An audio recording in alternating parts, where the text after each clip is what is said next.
Well, as far back as Adam, we have been screwing things up, us humans, and there's a long line of leaders that have failed in Scripture, from Abraham, David, Solomon, Peter, and several others. Failure is a part of the human story. And so, why do we feel so different when Christian leaders like Ravi Zacharias or Carl Lentz or Jerry Falwell Jr., just to name a few, end up falling short? Well, today, Bobby and I, we don't want to pass judgment on others because we have failed as well. We are failures in and of ourselves. And so, frankly, we don't know all the details surrounding what happened, and so we don't even necessarily want to go into some of those details, but we do want to discuss three areas. The areas that we want to discuss today are: does moral failure invalidate the leader's teachings? Does a moral failure mean that they aren't or weren't a Christian?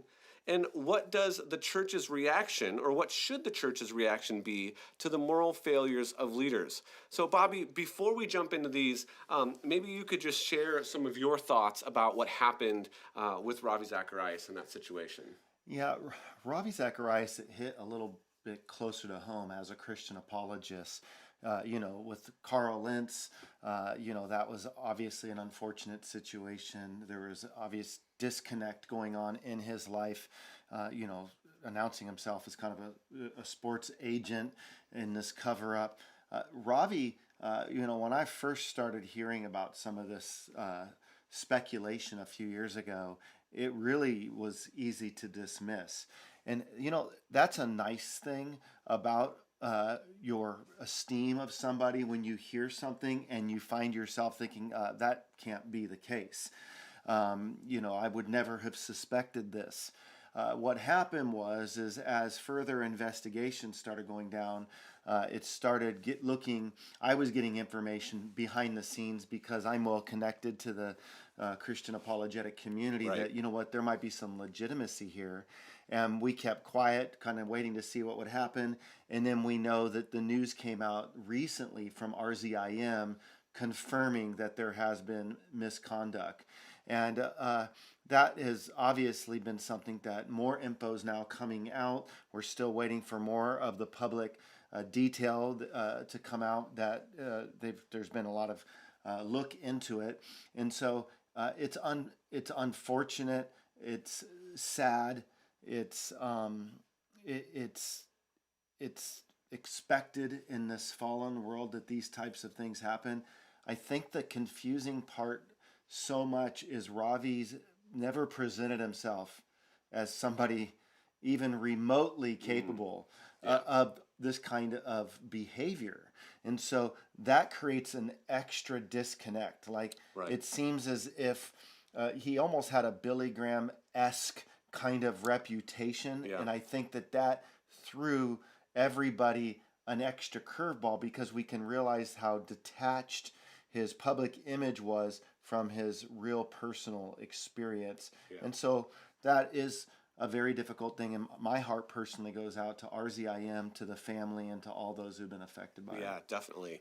So there's lots to talk about here. Again, so let's dive into this kind of first question here. Does a moral failure of a leader invalidate a leader's teachings? And in full disclosure, again, we all fail. You were in that category, so let's talk a little bit about that. Tell us some of that story, and then we'll kind of dive into this initial question here. Yeah, you want me to talk a little bit about like when I had my relapse? Yeah. Oh, sure. That was an unfortunate moment for me. I feel like talking about something, anytime somebody has a failure, while I can't relate, thank God, to some of the things that were happening with a Ravi or a Carl Lentz, knowing the joy and fruitfulness of being a faithful husband, I know what it's like to have had a relapse. Yeah. And, and I look at that and I go, yes, I am an alcoholic. I've got a broken brain as it relates to alcohol, but I'm still ultimately accountable for my action. Right. And I hate that happened. I'm extra sympathetic anytime I hear that somebody, fell in a particular way, because I know what it feels like to have that shame, that guilt, that sense of God just hold me through a tough time. And so while I look at this as a different situation, like I do share, it's probably hard for people to even understand when it comes to like a drinking, but when you're an alcoholic, you can actually just end up inebriated and you didn't even set out to do it. Right. So I think for me, the sin is with the first sip. Yeah. You know what I mean? Right. I was experiencing, because I didn't have a sip of alcohol in almost 23 years. So I was thinking maybe I was just young, dumb, stupid kid and maybe I could drink. And I was going through a tough season in life, really difficult. There was some family stuff that was really painful and hard. I was struggling with some anxiety. And I just thought, boy, it'd be nice to have a glass of wine just to kind of assuage the angst at the end of the day. And I thought, well, maybe I could be self-controlled in the drinking endeavor like everybody else around me, that I saw drinking. And it just didn't work out that way.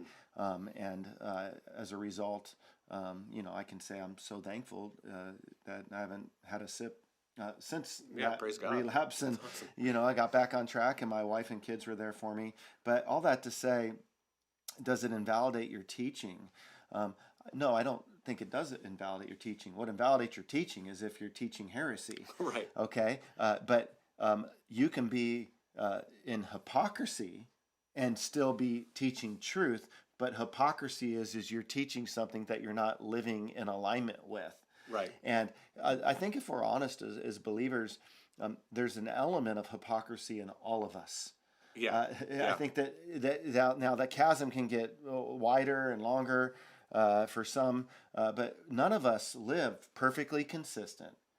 In other words, to be a person who has no hypocrisy in our heart means that our teaching and our living are perfectly in alignment. Right. And man, I know you'd say the same thing, Tim. Like, that's just not the case for any of us. Right, exactly. Now there are these moral failures though that become just so egregious. So I'd say, well, what do you do in this situation? Well, I think we can look and go, man, Ravi did bless the world with great teaching. I mean, that doesn't invalidate the teaching, nor does it invalidate the fact that he was gifted.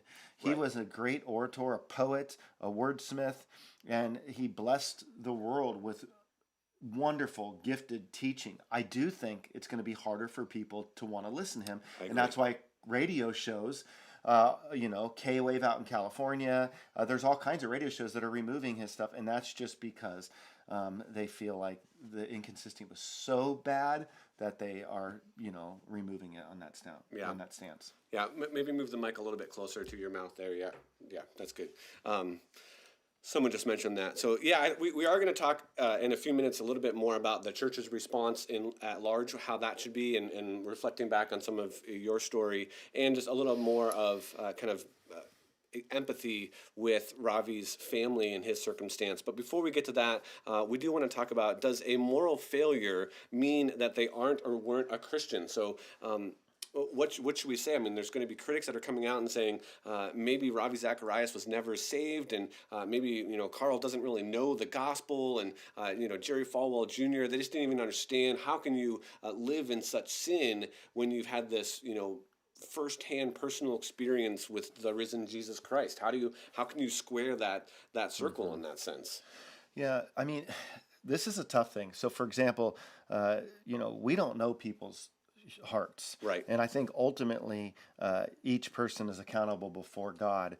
I think that there's not going to be anybody in heaven who hasn't been there because they could say they weren't forgiven of a lot. Everybody that gets to heaven is going to have been forgiven of a ton.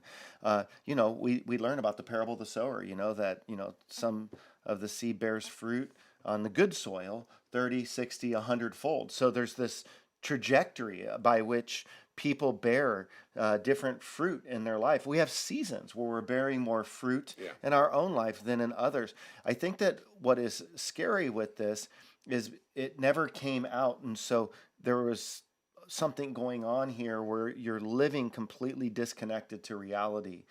You're just, living in this. This was something that, unfortunately, it seems was going on for quite some time. Yeah. And so there's this obvious disconnect. And, one of the things that I read was that you kind of reason that he'd been traveling a lot. And so with the spa situation, that, hey, it was okay for him to be able to, have kind of these moments because he'd been busy doing ministry. And, we can talk ourselves into a lot of things. We can deceive ourselves. Yeah. And we have to be very careful. Deception is something that is powerful. And I've seen deception at work in my own life throughout my walk with God and before. Me as well, yeah. And so I think that as far as like, do I expect that I would see Ravi in heaven? Well, I would never question his salvation on this. I just would think he'd be really out of touch on this. Now, there will be, like the 3 surprises of heaven that C.S. Lewis talked about. You're going to be surprised, number 1, to see that there's people there that you didn't think would be there. And then number 2, that there's going to be people who aren't there that you thought would be there. And number 3, to find yourself there. Right. So the 3 surprises of heaven. The 3 surprises. That's awesome. So let's kind of, maybe this is a good time to talk about some of these kind of other elements that we were going to pull in. Maybe before we even get to the church element. What do you think was going through Ravi's mind that he wouldn't come clean? So maybe this is a good subcategory kind of before we get to the church element. Yeah. Just take us as best as you can from your experience. Maybe through some of that. Okay. I now as far as my experience, I can honestly say, which I'm thankful for, is I can't relate on that kind of a level. Yeah. So my experience and his experience are 2 different things with this. You're talking about he lived for years with this kind of secret going on in his life. And the question is, why didn't it come out? What was going through his mind? And, we can only speculate. It's possible that perhaps he reasoned that, wow, God, just keep this thing undercover and deal with me when I get to heaven. Right. Because if this comes out due to how massive of a ministry I have, this is really going to create a mess. And it certainly has. Yeah. And it's going to create a lot of disillusionment. And it has that too. And it's going to hurt his family. And it has certainly done that. So I would say it's possible that maybe that was the way he was thinking that, you'd want to say, well, you'd feel better if this was stuff that was found out that maybe happened years ago. That might reinforce this narrative I'm putting up. But when stuff was coming out even a couple years ago and trying to quiet things down, that makes it look like maybe there wasn't the kind of brokenness there wasn't the kind of brokenness, obviously. But it's sad to just see, and it's just a reminder. I think about that song by Casting Crowns. It's a slow fade, and I think that we all, every one of us, like I genuinely am not just sitting there like throwing stones at Ravi Zacharias. If anything, it scares me as an individual. I think we should all be like, Lord, protect our hearts.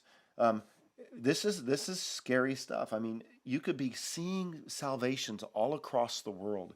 You can be absolutely seeing life change. And see, that's the other thing. God can still bless people through us in spite of us. Yeah. And so sometimes people look and they go, oh my goodness, God's blessing must be on that person. Well, sometimes God's just blessing people because he blesses his truth that goes out and people are blessed. But I would say at the end of the day, we have to remember where we find our hope, and that is in the Lord Jesus Christ. Yeah, that's a great reminder, and a couple people in the chat have said that as well. That we need to only lean on Jesus, and so when we put our when we put our salvation, when we put our hope in these leaders, these people that are up front, or the people that are authors behind these pages, inevitably they're going to fail. They're going to fail us. Yeah. And so continuing to put it in front of Jesus is exactly. Think about David. I mean, David is called a man after God's own heart, yet he committed these egregious sins with Uriah and Bathsheba. Think about Peter. Peter underestimated his ability to sin. On the night that Jesus was handed over, Jesus said, before the rooster crows, these 3 times these couple times you're gonna have denied me. Right. 3 times. And what does Peter say? No way, I could never do that. Never do that, right? On the same night, he does that. So in other words, there's this disconnect between what our human heart is capable of and what we think. And so take heed when we think we're strong, lest we fall. Right. But then what does Jesus do? Number 1, what I love about Jesus is like while the disciples all scattered from him and left him hanging, when Peter was left in his shame, what does Jesus do? He comes to him and he says, "Do you love?" And that's what he does in the Garden of Eden. God comes after Adam and Eve. Satan takes off, but God pursues us. Right. People will run away from you in a heartbeat. You'll find out who your true friends are when you have a moral failure. Yeah. People will run away, but Peter has Jesus come, and Jesus says 3 times, "Do you love me? Do you love me? Do you love me?" On the third time, you know what Peter says? You know all things. In other words, Lord, you know that I love you. Well, at the same token, I denied you. Right. And isn't it, there's something about us as humans that we have this capacity to love God and yet deny the God we love. Right. Yeah. Yeah. That is something that, as you understand your sinfulness and as you understand the grace of God, is continuing to be astounding to me.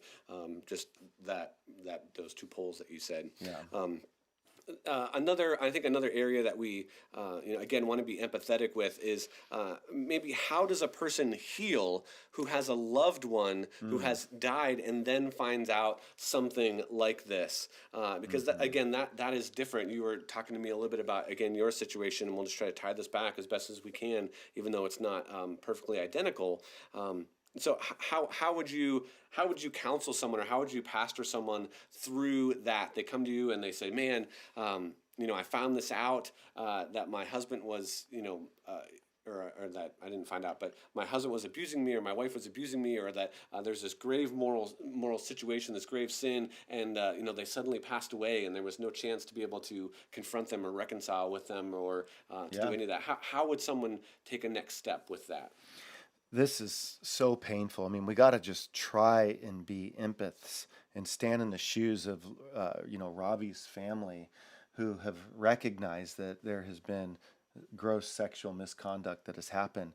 I mean, there's no conversation, right? I mean, Right. the Ravi's wife can't sit down and just say, "Why did you do this?"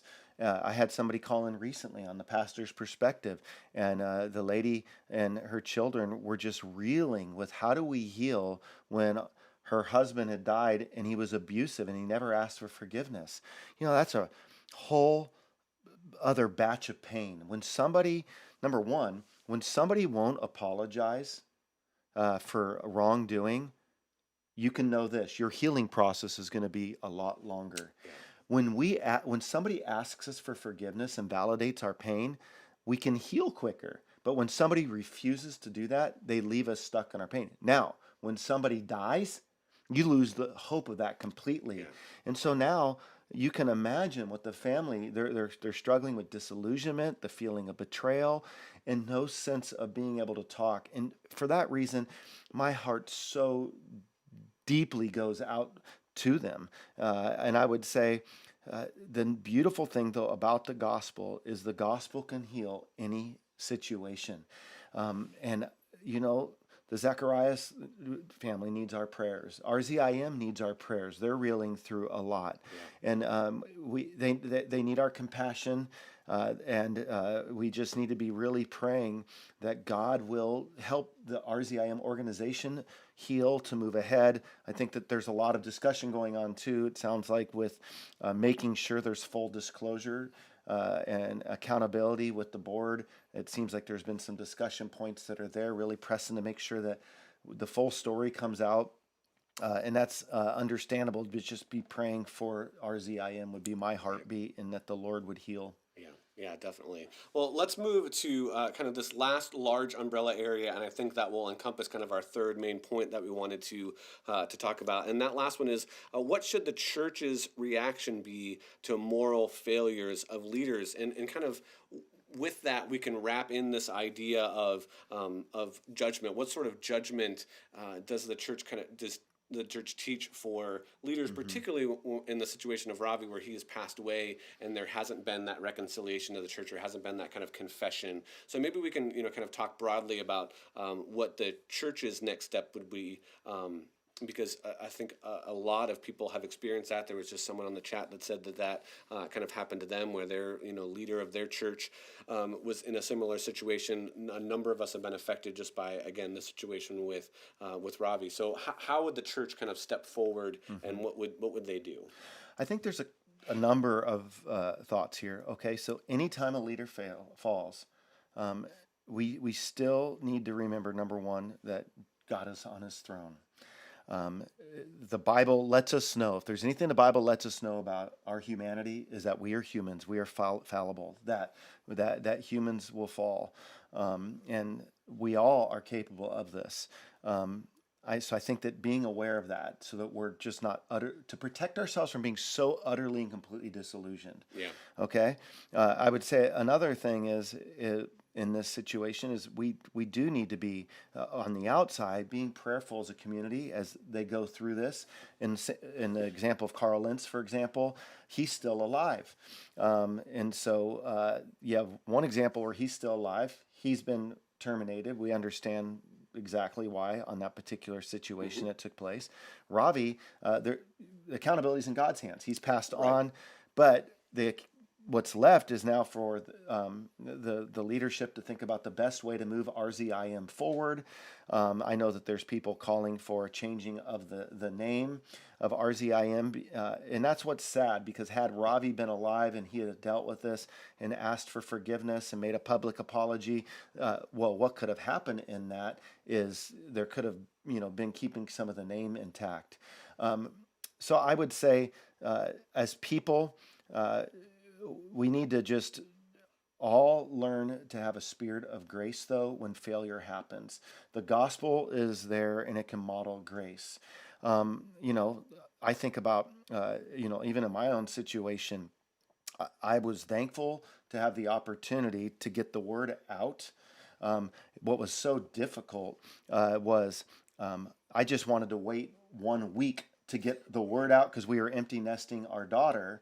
And the announcement went out to the church, and I said, I'd like 1 week so we could drop our daughter off. We're in California, Right. and then we'll come back, and and I wanted to be there with the body and talk about that. But that didn't happen. And so I can say that that has been complete cancel culture in my experience with that past leadership, and it was incredibly painful. It's like you don't even exist anymore, and I think that's a way that you don't want to handle it. There's a sense of self-rightness that we stand together and you just write somebody off. I don't think that's the gospel at all. I think the gospel should love, and so as we think about this board, they are being accused of handling things wrongly.